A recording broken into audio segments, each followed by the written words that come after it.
Hello and welcome to my video.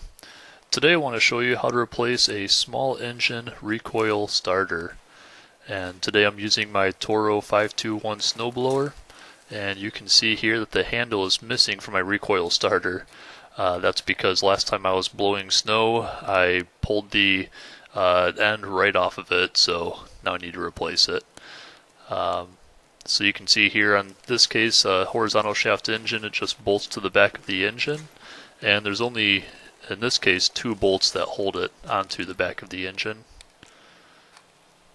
So let's give you a little 360 view here.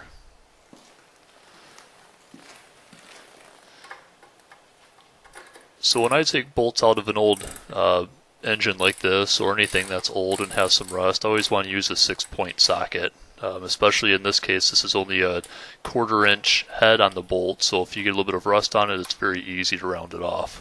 So I make sure I use a 6-point socket so that there's less chance of rounding it off. So here's the bottom bolt now. It's really tight in there, but you can see that with a slim ratchet and a short socket I can still get on there and turn the bolt no problem. Once I get the bolt loose, I'll just put the socket on there and spin it off by hand.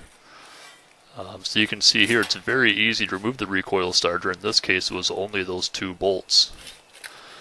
So now this is my old recoil starter. You can see here what's left of the cord that broke off. And this machine's about 22 years old, so I'm surprised that cord made it that long. At this point, if you wanted to, you could just get a new cord and reuse the handle or replace the handle if you wanted to. When you install a new cord though, make sure that you wind out the recoil starter first before tying the cord onto it.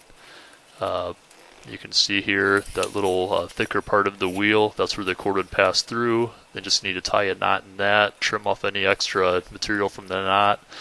Once you get it tied, then you just kind of let it go and it'll reel the cord in. What I like to do is once you reel the cord in, pull it back out 5 or 10 inches, snip off the extra, and tie the handle on it.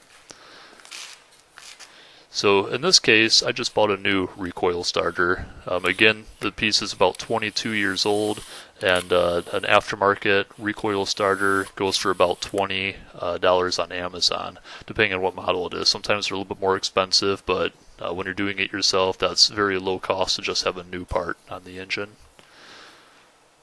In this case, it came with a new handle, it has string on it, and here you can see kind of how it works. You always want to make sure that your new part works properly before you install it, because if for some reason it doesn't seem to be working right once it's installed, you don't know if it's the part or something with your installation if you never made sure it worked properly before installing it. So here I'll just slip it onto the back of the engine, and I'm going to start the bolts back in by hand to make sure I don't strip them. So I'm using a socket and extension here, but just turning it in by hand. Then I'll do the same thing for the bottom bolt.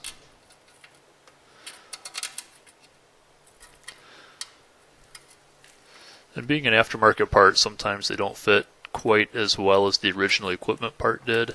So you always want to kind of test fit, move it around, make sure everything moves freely before you completely installed it. And in this thing, it was a great fit. So for $20, it was a great value. Now once I get the thread started, I'll use a ratchet to install the bolts. And being that it's such a small bolt, you don't want to crank it down, just enough to hold it in place. Same thing for the top bolt here. And once that top bolt's in, then we're basically done. Now once you get the top bolt in there, the last thing that you want to do is make sure that the recoil starter works properly. And when you do that, make sure that you always take it outside. If you have, in this case, I can turn the snowblower off so it won't spark. But you never know if it may start unexpectedly, so you always want to just make sure you take it outside. So thanks for watching my video, and please post a comment or give me a thumbs up if this video was helpful to you. Thanks, and have a great day.